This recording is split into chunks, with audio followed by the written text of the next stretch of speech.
Hi ಜನರೇ, ಹೇಗಿದ್ದೀರಾ? ಇವತ್ತು ನಾನು ಸಿಂಪಲ್ ಆಗಿರುವ ಏಡಿ ಸುಕ್ಕವನ್ನು ಮಾಡುವುದನ್ನು ನೋಡೋಣ.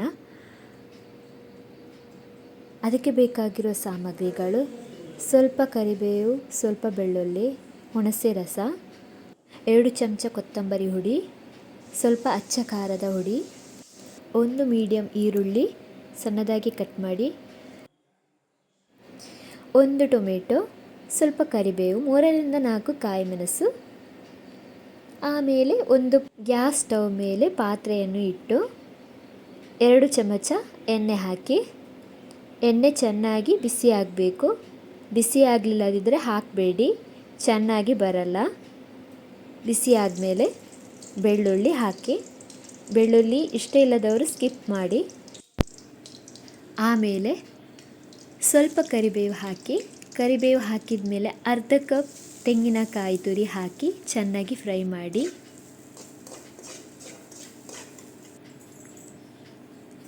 ಆಮೇಲೆ ಸ್ವಲ್ಪ ಜೀರಿಗೆ ಇಷ್ಟ ಇದ್ದವರು ಹಾಕಿ, ಇಲ್ಲದ್ರೆ ಪರವಾಗಿಲ್ಲ. ಹಾಕಿ ಚೆನ್ನಾಗಿ ಫ್ರೈ ಮಾಡಬೇಕು. ಚೆನ್ನಾಗಿ ಫ್ರೈ ಮಾಡಿದ ಮೇಲೆ ಸ್ವಲ್ಪ ಅರಶಿನ, 1 ಚಮಚ ಬೇಡ, ಸ್ವಲ್ಪ ಅರಶಿನ ಹಾಕಿ ಚೆನ್ನಾಗಿ ಫ್ರೈ ಮಾಡಿ. ಚೆನ್ನಾಗಿ ಫ್ರೈ ಆಗಬೇಕು. ಗ್ಯಾಸ್ ಸ್ಟವ್ ಮೇಲೆ ಒಂದು ಪಾತ್ರೆಯನ್ನು ಇಟ್ಟು ಸ್ವಲ್ಪ ಎಣ್ಣೆ ಹಾಕಿ, ಸ್ವಲ್ಪ ಕರಿಬೇವು ಹಾಕಿ, ಟೊಮೆಟೊ, ಕಾಯಿ ಮೆಣಸನ್ನು ಹಾಕಿ ಚೆನ್ನಾಗಿ ಫ್ರೈ ಮಾಡಬೇಕು.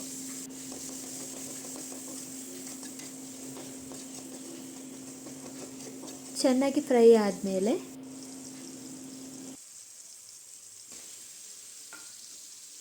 ಕಟ್ ಮಾಡಿದ ಈರುಳ್ಳಿಯನ್ನು ಹಾಕಬೇಕು. ಹಾಕಿ ಆದಮೇಲೆ ಮಿಕ್ಸ್ ಮಾಡಬೇಕು. ಮಿಕ್ಸ್ ಮಾಡಿ ಚೆನ್ನಾಗಿ ಫ್ರೈ ಮಾಡಬೇಕು.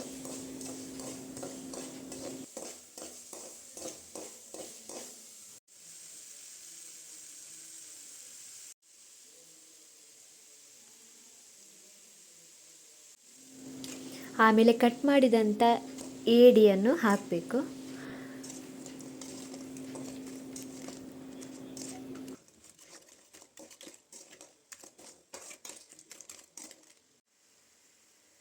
ಆಮೇಲೆ ಸ್ವಲ್ಪ ಅರಶಿನ, ಸ್ವಲ್ಪ ಉಪ್ಪು ರುಚಿಗೆ ತಕ್ಕಷ್ಟು, ನಿಮಗೆ ಎಷ್ಟು ಬೇಕೋ ಅಷ್ಟು ಹಾಕಿ. ಹಾಕಿ ಆದಮೇಲೆ ಮಿಕ್ಸ್ ಮಾಡಬೇಕು. ಚೆನ್ನಾಗಿ ಮಿಕ್ಸ್ ಆದಮೇಲೆ ಬೇಯಲಿಕ್ಕೆ ಬಿಡಬೇಕು.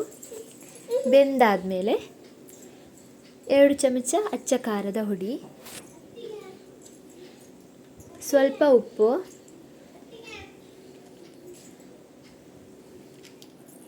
ಎರಡು ಚಮಚ ಕೊತ್ತಂಬರಿ ಹುಡಿ ಚೆನ್ನಾಗಿ ಮಿಕ್ಸ್ ಮಾಡಬೇಕು.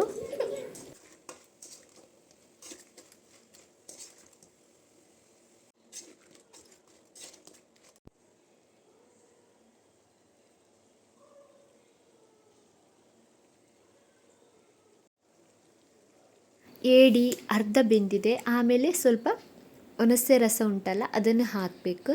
ಅದನ್ನು ಹಾಕಿ ಕುದಿಯೋಕ್ಕೆ ಬಿಡಬೇಕು.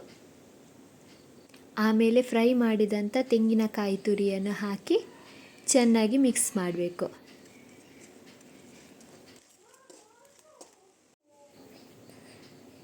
ನೋಡಿ ಫ್ರೆಂಡ್ಸ್, ಏಡಿ ಸುಕ್ಕ ರೆಡಿಯಾಗಿದೆ. ಇಷ್ಟ ಆದರೆ ಲೈಕ್ ಮಾಡಿ, ಶೇರ್ ಮಾಡಿ, ಕಮೆಂಟ್ಸ್ ಮಾಡಿ. Thank you. ನೀವು ಹೀಗೆ ಮನೆಯಲ್ಲಿ ಟ್ರೈ ಮಾಡಿ, ತುಂಬ ಚೆನ್ನಾಗಿರುತ್ತೆ. ಊಟಕ್ಕೆ, ಚಪಾತಿಗೆ ಎಲ್ಲದಕ್ಕೂ.